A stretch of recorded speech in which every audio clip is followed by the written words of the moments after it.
Hello दोस्तों, exam मंडल channel पर मैं आपका स्वागत करता हूं। आशा करता हूं कि आपकी पढ़ाई काफ़ी अच्छी चल रही होगी। दोस्तों, इस वीडियो में मैं आपके लिए जीएस के प्रैक्टिस सेट नंबर 4 के 20 इंपॉर्टेंट क्वेश्चन लेकर आया हूं।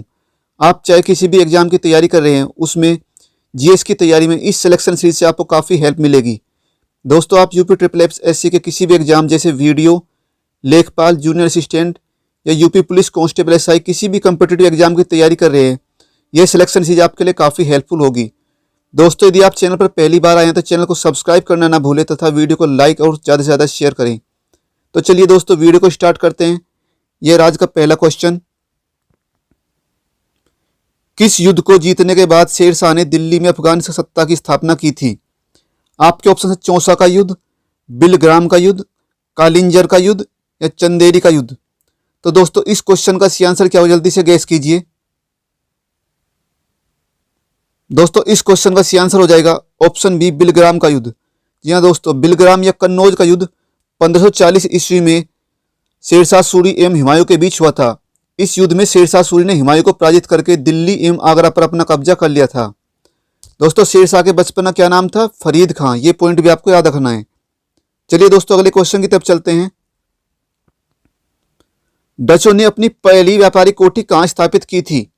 आपके ऑप्शन है सूरत, मसूलीपट्टनम, अहमदाबाद, बंबई। तो दोस्तों, इस क्वेश्चन का सी आंसर क्या हो, जल्दी से गैस कीजिए। दोस्तों, इस क्वेश्चन का सी आंसर हो जाएगा ऑप्शन बी, मसूलीपट्टनम। जी हाँ दोस्तों, डचों ने भारत में अपनी पहली व्यापारिक कोठी 1605 ईस्वी में मसूलीपट्टनम में स्थापित की थी। पुर्तगालियों के बाद भारत में डच लोग आए थे। दोस्तों, डचों ने अपनी दूसरी व्यापारिक कोठी कहाँ पर स्थापित की थी? पुलिकट में। ये पॉइंट भी आपको याद रखना है। चलिए दोस्तों, अगले क्वेश्चन की तरफ चलते हैं। वायु में नाइट्रोजन का प्रतिशत कितना होता है? आपके ऑप्शन है 0.03, 0.94, 78.03 या 94.02। तो दोस्तों, इस क्वेश्चन का सी आंसर क्या हो, जल्दी से गैस कीजिए। दोस्तों, इस क्वेश्चन का सी आंसर हो जाएगा ऑप्शन सी, 78.03। जी हाँ दोस्तों, वायु में नाइट्रोजन का प्रतिशत कितना होता है? लगभग 78%। दोस्तों, वायुमंडल में ऑक्सीजन की मात्रा कितनी होती है? 21%। ये पॉइंट भी आपको याद रखना है। चलिए दोस्तों, अगले क्वेश्चन की तरफ चलते हैं। शरद विषु कब होता है? आपके ऑप्शन है 16 अक्टूबर, 23 सितंबर, 29 सितंबर, 14 जुलाई। तो दोस्तों, इस क्वेश्चन का सी आंसर क्या हो, जल्दी से बताइए। दोस्तों, इस क्वेश्चन का सी आंसर हो जाएगा ऑप्शन बी, 23 सितंबर।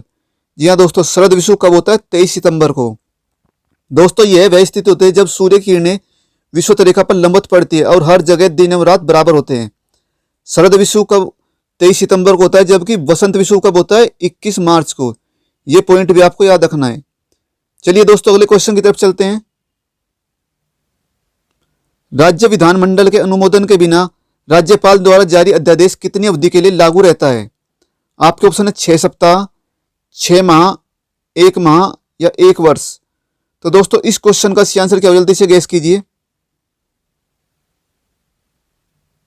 इस क्वेश्चन का सी आंसर हो जाएगा ऑप्शन ए, 6 सप्ताह। राज्य विधानमंडल के अनुमोदन के बिना राज्यपाल द्वारा जारी अध्यादेश 6 सप्ताह तक के लिए लागू हो रहता है। दोस्तों, राज्य की कार्यपालिका प्रमुख कौन होता है? राज्यपाल। राज्यपाल नियुक्त होने के लिए न्यूनतम आयु कितनी होती है? 35 वर्ष। राज्यपाल राज्यों के विश्वविद्यालयों का कुलाधिपति भी होता है। ये पॉइंट भी आपको याद रखना है। चलिए दोस्तों, अगले क्वेश्चन की तरफ चलते हैं। राज्य का उच्चतम विधि अधिकारी कौन होता है? आपके ऑप्शन है attorney general, advocate general, solicitor general या इनमें से कोई नहीं। तो दोस्तों, इस क्वेश्चन का सी आंसर क्या होगा, जल्दी से गैस कीजिए। दोस्तों, इस क्वेश्चन का सी आंसर हो जाएगा ऑप्शन बी, एडवोकेट जनरल। राज्य का उच्चतम विधि अधिकारी कौन होता है? एडवोकेट जनरल या महाधिवक्ता भी कहते हैं। संविधान के अनुच्छेद 165 के अनुसार राज्यपाल द्वारा महाधिवक्ता की नियुक्ति की जाती है। भारत का सबसे बड़ा विधि अधिकारी कौन होता है? महान्यायवादी या अटॉर्नी जनरल। ये पॉइंट भी आपको याद रखना है। चलिए दोस्तों, अगले क्वेश्चन की तरफ चलते हैं। राष्ट्रीय ग्रामीण विकास संस्थान कहां पर अवस्थित है? आपके ऑप्शन नई दिल्ली, लखनऊ, हैदराबाद या पटना।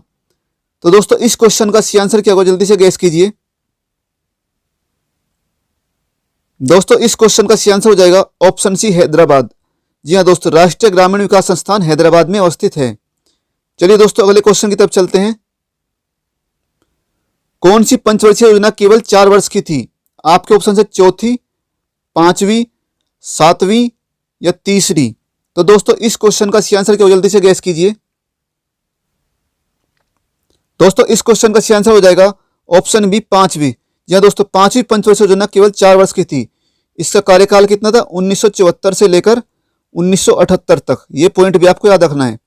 दोस्तों भारत में योजना आयोग का गठन कब हुआ था? मार्च 1950 में।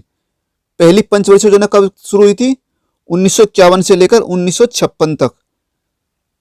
चलिए दोस्तों अगले क्वेश्चन की तरफ चलते हैं। गैस तापमापित द्रव तापमापी की तुलना में ज्यादा संवेदी होते हैं क्योंकि गैस हल्की होती है, या प्रसार गुणांक अधिक होता है, विशिष्ट ऊष्मा कम होती है, या विशिष्ट ऊष्मा अधिक होती है। तो दोस्तों इस क्वेश्चन का सही आंसर क्या होगा, जल्दी से बताइए। दोस्तों इस क्वेश्चन का सही आंसर हो जाएगा ऑप्शन बी, प्रसार गुणांक अधिक होता है। गैस तापमापी द्रव तापमापी की तुलना में ज्यादा संवेदी होते हैं क्योंकि गैस का प्रसार गुणांक अधिक होता है। दोस्तों तापमान में समान वृद्धि होने पर तरल पदार्थों की तुलना में गैस में ज्यादा फैलाव होता है। इसी कारण गैस तापमापी द्रव तापमापी की तुलना में ज्यादा संवेदी होते हैं। चलिए दोस्तों अगले क्वेश्चन की तरफ चलते हैं। हाइड्रोजन बम किस सिद्धांत पर कार्य करता है? आपके ऑप्शन नियंत्रित संलयन अभिक्रिया, अनियंत्रित संलयन अभिक्रिया, नियंत्रित विखंडन अभिक्रिया या अनियंत्रित विखंडन अभिक्रिया। तो दोस्तों इस क्वेश्चन का सही आंसर क्या होगा, जल्दी से गैस कीजिए। दोस्तों इस क्वेश्चन का सही आंसर हो जाएगा ऑप्शन बी, अनियंत्रित संलयन अभिक्रिया।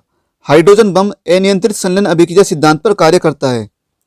दोस्तों हाइड्रोजन बम का आविष्कार किसने किया था? एडवर्ड टेलर ने। यह पॉइंट भी आपको याद रखना है। चलिए दोस्तों अगले क्वेश्चन की तरफ चलते हैं। वर्ष 1938 के भारतीय राष्ट्रीय कांग्रेस के हरिपुरा अधिवेशन की अध्यक्षता किसने की थी? आपके ऑप्शन है डॉक्टर राजेंद्र प्रसाद, अबुल कलाम आजाद, सुभाष चंद्र बोस या पंडित जवाहरलाल नेहरू। तो दोस्तों इस क्वेश्चन का सही आंसर क्या होगा, जल्दी से गैस कीजिए। दोस्तों इस क्वेश्चन का सही आंसर हो जाएगा ऑप्शन सी, सुभाष चंद्र बोस। वर्ष 1938 के भारतीय राष्ट्रीय कांग्रेस के हरिपुरा अधिवेशन की अध्यक्षता किसने की थी? सुभाष चंद्र बोस ने। दोस्तों इसके अलावा वर्ष 1939 में त्रिपुरी अधिवेशन में महात्मा गांधी द्वारा प्रस्तावित प्रत्याशी पट्टाभी सीतारामैया को हराकर सुभाष चंद्र बोस कांग्रेस के अध्यक्ष चुने गए थे। ये पॉइंट भी आपको याद रखना है। चलिए दोस्तों अगले क्वेश्चन की तरफ चलते हैं। दूसरी बौद्ध संगति कहां पर आयोजित की गई थी? आपके ऑप्शन है राजगृह, वैशाली, पाटलिपुत्र या कुंडलवन। तो दोस्तों इस क्वेश्चन का सही आंसर क्या होगा, जल्दी से गैस कीजिए। दोस्तों इस क्वेश्चन का सही आंसर हो जाएगा ऑप्शन बी, वैशाली। दूसरी बौद्ध संगति कहां पर आयोजित की थी? वैशाली में। किसके शासनकाल में? कालाशोक के शासनकाल में। पहली बौद्ध संगति कहां पर आयोजित की गई थी? राजगृह में। इसके अलावा तीसरी बौद्ध संगति कहां पर आयोजित की गई थी? पाटलिपुत्र में, अशोक के शासनकाल में। चौथी बौद्ध संगति कहां पर आयोजित की गई थी? कुंडलवन में, कनिष्क के शासनकाल में। ये पॉइंट भी आपको याद रखने हैं। चलिए दोस्तों अगले क्वेश्चन की तरफ चलते हैं। उत्तर प्रदेश में नवाबगंज पक्षी विहार कहां पर स्थित है? आपके ऑप्शन है उन्नाव में, गोंडा में, रायबरेली में या हरदोई में। तो दोस्तों इस क्वेश्चन का सही आंसर क्या होगा, जल्दी से गैस कीजिए। दोस्तों इस क्वेश्चन का सही आंसर हो जाएगा ऑप्शन ए, उन्नाव में। उत्तर प्रदेश में नवाबगंज पक्षी विहार कहां पर स्थित है? उन्नाव में। चलिए दोस्तों अगले क्वेश्चन की तरफ चलते हैं। सोनभद्र जिले को कितने राज्यों की सीमाएं स्पर्श करती है? आपके ऑप्शन है 2 राज्यों की, 3 राज्यों की, 4 राज्यों की या 5 राज्यों की। तो दोस्तों इस क्वेश्चन का सही आंसर क्या होगा, जल्दी से गैस कीजिए। दोस्तों इस क्वेश्चन का सही आंसर हो जाएगा ऑप्शन सी, 4 राज्यों की। सोनभद्र जिले को 4 राज्यों की सीमाएं स्पर्श करती है। ये 4 राज्य कौन कौन से? मध्य प्रदेश, छत्तीसगढ़, झारखंड और बिहार। ये पॉइंट भी आपको याद रखना है। चलिए दोस्तों अगले क्वेश्चन की तरफ चलते हैं। श्रीशैलम बांध किस नदी पर बनाया गया है? आपके ऑप्शन है गोदावरी, कृष्णा, कावेरी या तुंगभद्रा।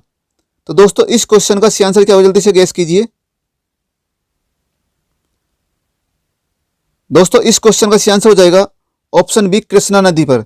श्रीशैलम बांध कहां पर बनाया गया? कृष्णा नदी पर बनाया गया है। यह कहां पर स्थित है? यह आंध्र प्रदेश राज्य में स्थित है। चलिए दोस्तों अगले क्वेश्चन की तरफ चलते हैं। गोबी मरुस्थल किस देश में स्थित है? आपके ऑप्शन है सऊदी अरब, चिली, मंगोलिया या ईरान? तो दोस्तों इस क्वेश्चन का सही आंसर क्या होगा, जल्दी से गैस कीजिए। दोस्तों इस क्वेश्चन का सही आंसर हो जाएगा ऑप्शन सी, मंगोलिया। गोबी मरुस्थल कहाँ पर स्थित है? मंगोलिया में। मंगोलिया की राजधानी क्या नाम है? उलान बटेर। ये पॉइंट भी आपको याद रखना है। चलिए दोस्तों अगले क्वेश्चन की तरफ चलते हैं। भारतीय संविधान में समवर्ती सूची की अवधारणा कहां से ली गई है? आपके ऑप्शन है आयरलैंड, ऑस्ट्रेलिया, कनाडा, यूएसए। तो दोस्तों इस क्वेश्चन का सही आंसर क्या हो, जल्दी से गैस कीजिए। दोस्तों इस क्वेश्चन का सही आंसर हो जाएगा ऑप्शन बी, ऑस्ट्रेलिया। जी हाँ दोस्तों, भारतीय संविधान में समवर्ती सूची की अवधारणा कहां से ली गई है? ऑस्ट्रेलिया से। दोस्तों भारतीय संविधान में राज्य के नीति निषेधक तत्व कहां से लिए गए? आयरलैंड के संविधान से। ऑस्ट्रेलिया की राजधानी क्या है? कैनबरा। प्यासी भूमि का देश किसे कहते हैं? ऑस्ट्रेलिया को। इसके अलावा विश्व का सबसे छोटा महाद्वीप कौन सा है? ऑस्ट्रेलिया महाद्वीप। ये पॉइंट भी आपको याद रखने हैं। चलिए दोस्तों अगले क्वेश्चन की तरफ चलते हैं। सरकारी आयोग की सिफारिशों का संबंध है? आपके ऑप्शन संसद की सदस्यता से, केंद्र और राज्यों के बीच संबंधों से, भारत के राष्ट्रपति की शक्तियों से, या राजस्व वितरण से। तो दोस्तों इस क्वेश्चन का सही आंसर क्या होगा, जल्दी से गैस कीजिए। दोस्तों इस क्वेश्चन का सही आंसर हो जाएगा ऑप्शन बी, केंद्र और राज्यों के बीच संबंधों से। सरकारी आयोग का संबंध किससे है? केंद्र और राज्यों के बीच संबंधों से। चलिए दोस्तों अगले क्वेश्चन की तरफ चलते हैं। राष्ट्रीय मतदाता दिवस कब मनाया जाता है? आपके ऑप्शन है 25 जनवरी, 15 जनवरी, 13 फरवरी, या 20 जुलाई। तो दोस्तों इस क्वेश्चन का सही आंसर क्या होगा, जल्दी से गैस कीजिए। दोस्तों इस क्वेश्चन का सही आंसर हो जाएगा ऑप्शन ए, 25 जनवरी। राष्ट्रीय मतदाता दिवस प्रतिवर्ष 25 जनवरी को मनाया जाता है। दोस्तों इसके अलावा राष्ट्रीय महिला दिवस कब मनाते हैं?